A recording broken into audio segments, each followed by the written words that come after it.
अब अद्वैतार्कोपनिषद की व्याख्या योगियों, सन्यासियों, जितेंद्रियों तथा शम, दम आदि षड्गुणों से पूर्ण साधकों के लिए करते हैं।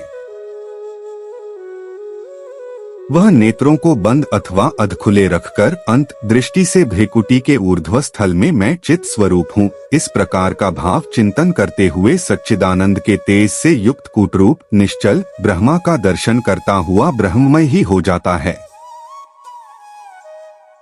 जो तेजोमय परब्रह्म गर्भ, जन्म, जरा, मरण एवं संहार आदि पापों से तारता है, अर्थात मुक्ति दिला देता है, उसे तारक ब्रह्मा कहा गया है।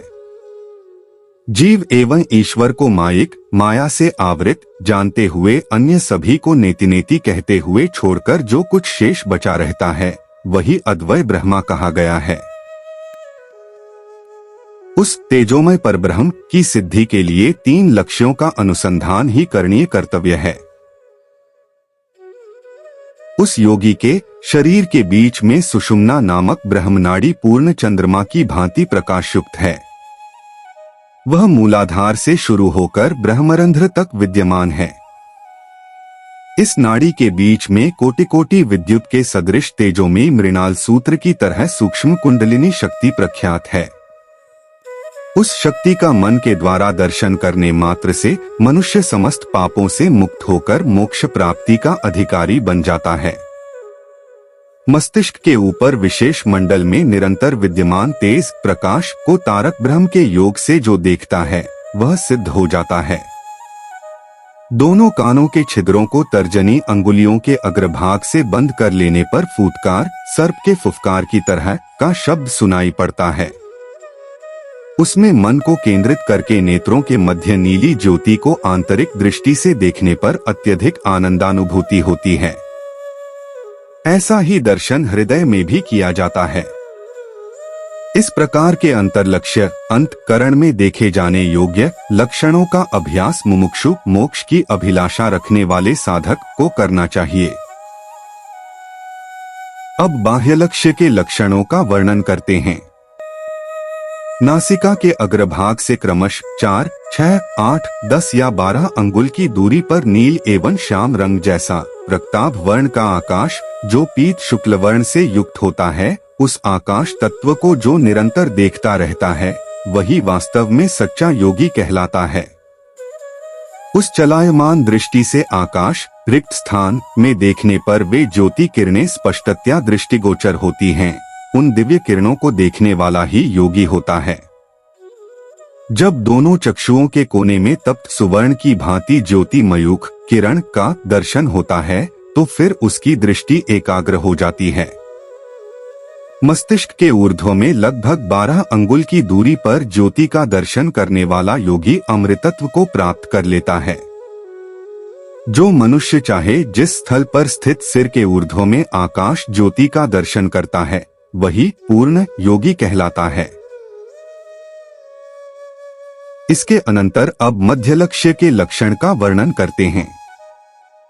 जो प्रातः काल के समय में चित्रादि वर्ण से युक्त अखंड सूर्य का चक्रवत अग्नि की ज्वाला की भांति तथा उनसे विहीन अंतरिक्ष के समान देखता है, उस आकार के सदृश होकर प्रतिष्ठित रहता है। पुनः उसके दर्शन मात्र से वह गुणरहित आकाश रूप हो जाता है। विस्फुरित प्रकाशित होने वाले तारागणों से प्रकाशमान एवं प्रातः काल के अंधेरे की भांति परमाकाश होता है। महाकाश कालाग्नि के समान प्रकाशमान होता है। तत्वाकाश सर्वोत्कृष्ट प्रकाश एवं प्रखर ज्योति संपन्न होता है। सूर्याकाश करोड़ों सूर्यों के सदृश होता है। इस तरह बाह्य एवं अंत में प्रतिष्ठित ये 5 आकाश तारक ब्रह्म के ही लक्ष्य हैं। इस क्रिया विधि द्वारा आकाश का दर्शन करने वाला उसी की भांति समस्त बंधनों को काटकर मुक्ति प्राप्ति का अधिकारी हो जाता है। तारक का लक्ष्य ही अमनस्क फल प्रदाता कहा गया है। इस तारक योग की 2 विधियां बतलाई गई हैं, जिसमें प्रथम पूर्वार्ध है और द्वितीय उत्तरार्ध। इस संदर्भ में यह शेख द्रष्टव्य है, यह योग पूर्वार्ध और उत्तरार्ध 2 प्रकार का होता है। पूर्व को तारक एवं उत्तर को अमनस्क मन शून्य होना कहा गया है। हम आँखों के तारक पुतलियों से सूर्य एवं चंद्र का दर्शन प्रतिफलन करते हैं। जिस तरह से हम आँखों के तारकों से ब्रह्मांड के सूर्य एवं चंद्र को देखते हैं, वैसे ही अपने सिर रूपी ब्रह्मांड के मध्य में विद्यमान सूर्य एवं चंद्र का निर्धारण करके उनका हमेशा दर्शन करना चाहिए तथा दोनों को एक ही रूप जान करके मन को एकाग्र कर उनका चिंतन करना चाहिए, क्योंकि यदि मन को इस भाव से ओतप्रोत न किया जाएगा तो समस्त इंद्रियां विषयों में प्रवृत्त होने लगेंगी। इस कारण योगी साधक को अपनी अंतः की दृष्टि से तारक का निरंतर अनुसंधान करते रहना चाहिए। इस तारक की दो विधियां कही गई हैं, जिसमें प्रथम मूर्त मूर्ति एवं द्वितीय अमूर्त अमूर्ति है। जो इंद्रियों के अंत अर्थात मनश्चक्षु में है वह मूर्त तारक है तथा जो दोनों भ्रिकुटियों से बाहर है वह अमूर्त है। आंतरिक पदार्थों के विवेचन में सर्वत्र मन को एकाग्र करके अभ्यास करते रहना चाहिए। सात्विक दर्शन से युक्त मन द्वारा अपने अंतःकरण में सतत निरीक्षण करने से दोनों तारकों के ऊर्ध्व भाग में सच्चिदानंदमय ज्योतिरूप परब्रह्म का दर्शन होता है। इससे ज्ञात होता है कि ब्रह्मा शुक्ल शुभ्र तेज स्वरूप है। उस ब्रह्मा को मन सहित नेत्रों की अंत दृष्टि से देखकर जानना चाहिए। अमूर्त तारक भी इसी विधि से मन संयुक्त नेत्रों से ज्ञात हो जाता है। रूप दर्शन के संबंध में मन नेत्रों के आश्रित रहता है और बाहर के सदृश अंत में भी रूप ग्रहण का कार्य इन दोनों के द्वारा ही संपन्न होता है। इस कारण मन के सहित नेत्रों के द्वारा ही तारक का प्रकाश होता है।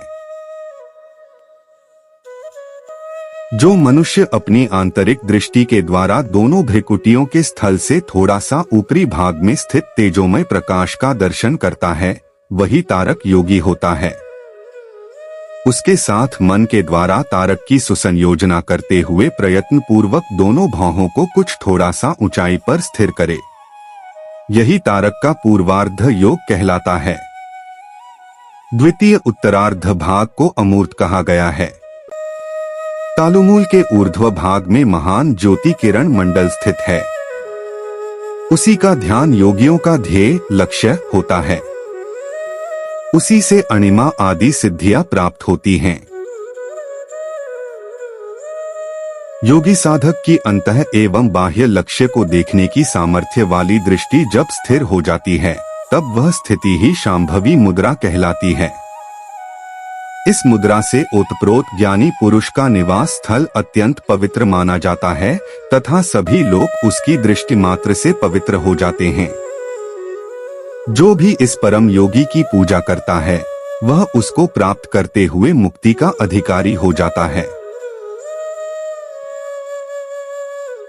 अंतर्लक्ष्य उज्जवल शुभ्र ज्योति के रूप में हो जाता है। परम सद्गुरु का ज्ञान प्राप्त हो जाने पर सहस्र दल कमल में स्थित उज्ज्वल ज्योति अथवा बुद्धि गुहा में स्थित रहने वाली ज्योति अथवा फिर वह 16 कला के अंत में विद्यमान तुरीय चैतन्य स्वरूप अंतर्लक्ष्य होता है। यही दर्शन सदाचार का मूल है।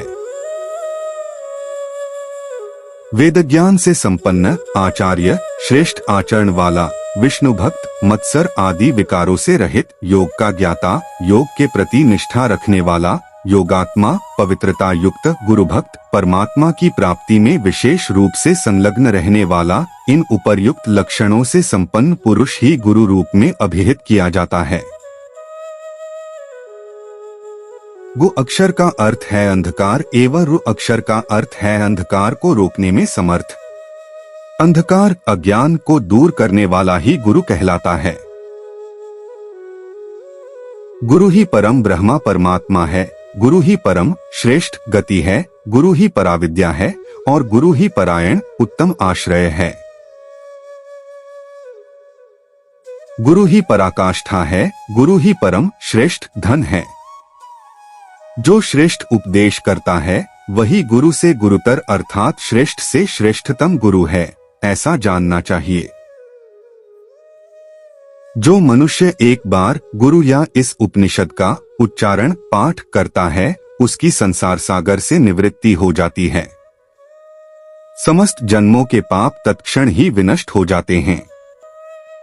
समस्त इच्छाओं आकांक्षाओं की पूर्ति हो जाती है। सभी पुरुषार्थ सफल सिद्ध हो जाते हैं। जो ऐसा जानता है वही उपनिषद का यथार्थ ज्ञानी है। यही उपनिषद है।